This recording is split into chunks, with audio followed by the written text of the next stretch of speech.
Century philosopher Thomas Hobbes said that words are wise men's counters, but they are the money of fools. That is as painfully true today as it was 4 centuries ago. Using words as vehicles to try to convey your meaning is very different from taking words so literally that the words use you and confuse you. Take the simple phrase rent control. If you take these words literally, as if they were money in the bank, you get a complete distortion of reality. People who live in rent-regulated apartments in many ways are the underpinnings, the financial engine, the economic engine for the city of New York. New York is the city with the oldest and strongest rent control laws in the nation. San Francisco is second.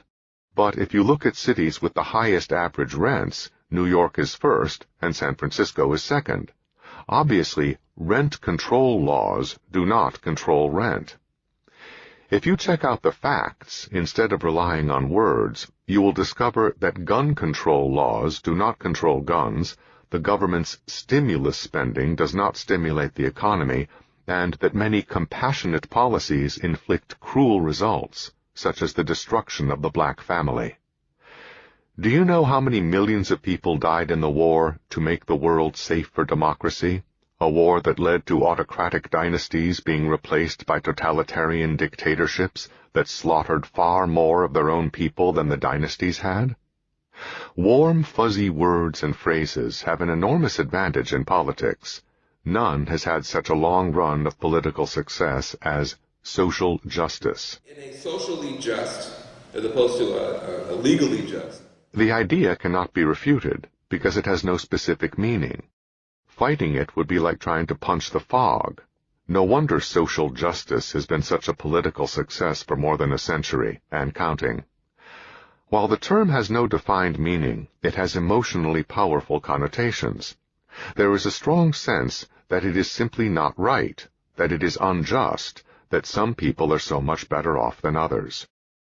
Justification, even as the term is used in printing and carpentry, means aligning one thing with another. But what is the standard to which we think incomes or other benefits should be aligned?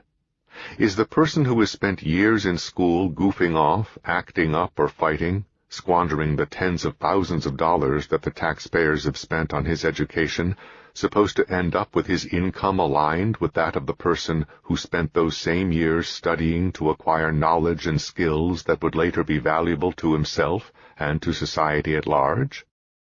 Some advocates of social justice would argue that what is fundamentally unjust is that one person is born into circumstances that make that person's chances in life radically different from the chances that others have, through no fault of one and through no merit of the others.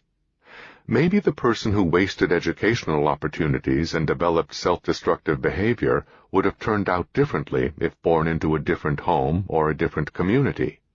That would, of course, be more just.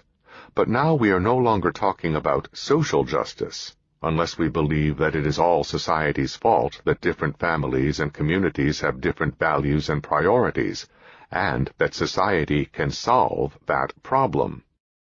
Nor can poverty or poor education explain such differences. There are individuals who were raised by parents who were both poor and poorly educated, but who pushed their children to get the education that the parents themselves never had. Many individuals and groups would not be where they are today without that. All kinds of chance encounters with particular people, information, or circumstances have marked turning points in many individuals' lives, whether toward fulfillment or ruin. None of these things is equal or can be made equal. If this is an injustice, it is not a social injustice, because it is beyond the power of society. You can talk or act as if society is both omniscient and omnipotent, but to do so would be to let words become what Thomas Hobbes called them, the money of fools.